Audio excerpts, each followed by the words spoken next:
अगर कोई अनुभव अंतिम सत्य है, तू से दो लोग अलग अलग तरह से क्यों समझते हैं। एक ही घटना किसी को शांति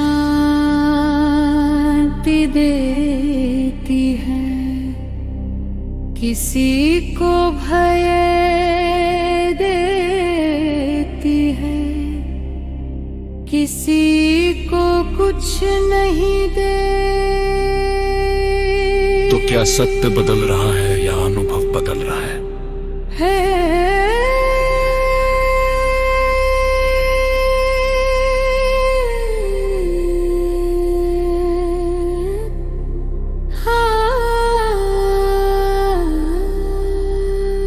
सत्य नहीं बदलता, देखने वाला बदलता है।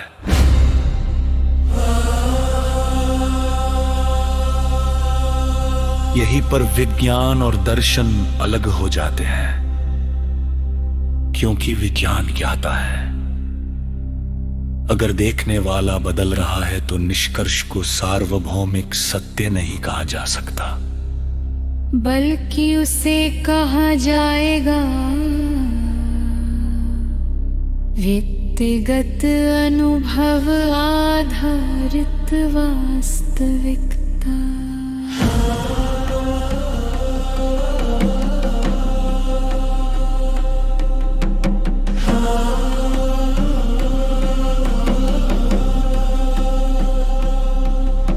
शिरोमणि सत्य नहीं बदलता, देखने वाला बदलता है।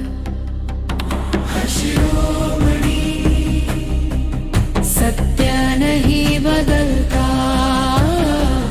देखने वाला बदलता है। यहीं पर विज्ञान और दर्शन अलग हो जाते हैं, क्योंकि विज्ञान कहता है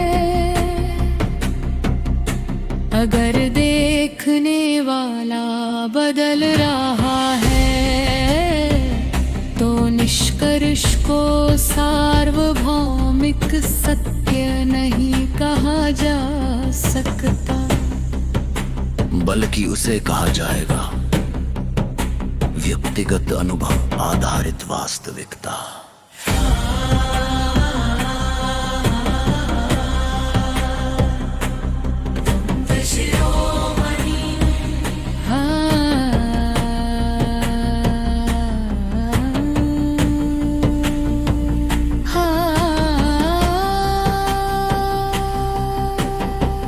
तुम शरीर देख रहे हो, मैं अनुभूति देख रहा हूं, लेकिन अनुभूति भी मस्तिष्क में ही प्रोसेस होती है। तो क्या अनुभूति का स्थान अलग मानना एक मेटाफोर है?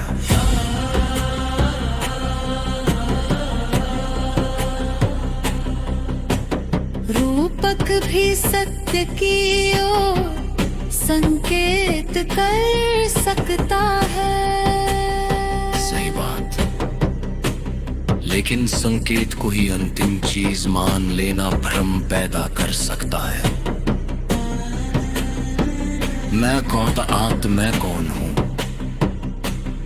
का प्रश्न अगर मैं पूछूं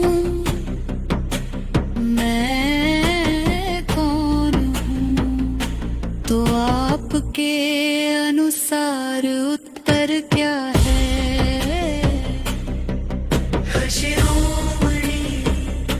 तुम वह हो जो देख रहा है, सोचना नहीं, लेकिन विज्ञान कहता है जो देख रहा है भी एक मस्तिष्कीय प्रक्रिया है और वो बदलती रहती है।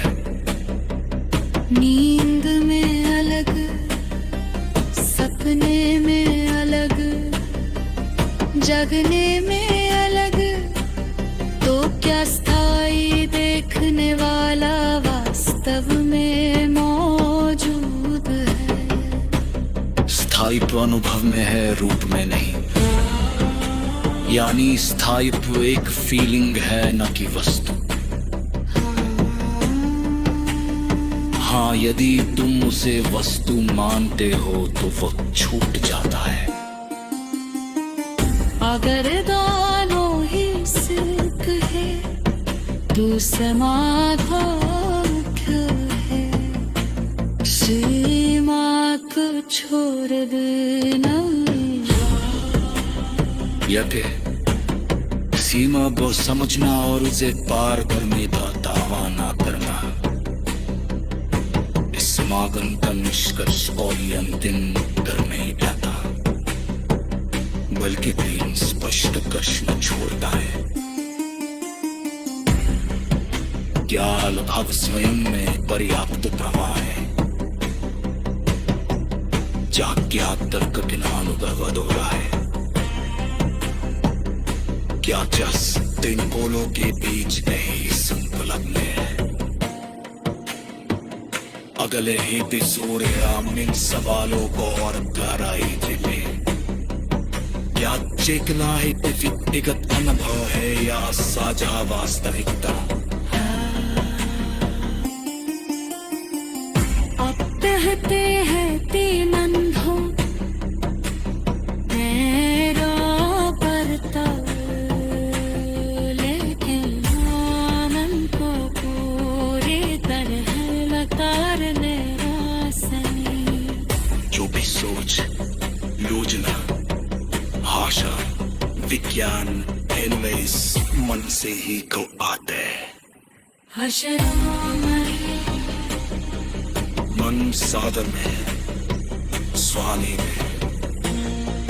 जब साधन को ही सत्य मान दिया जाता है तब ब्रह्म शुरू होता है।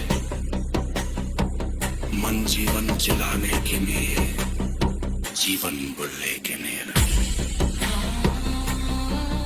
क्या है सी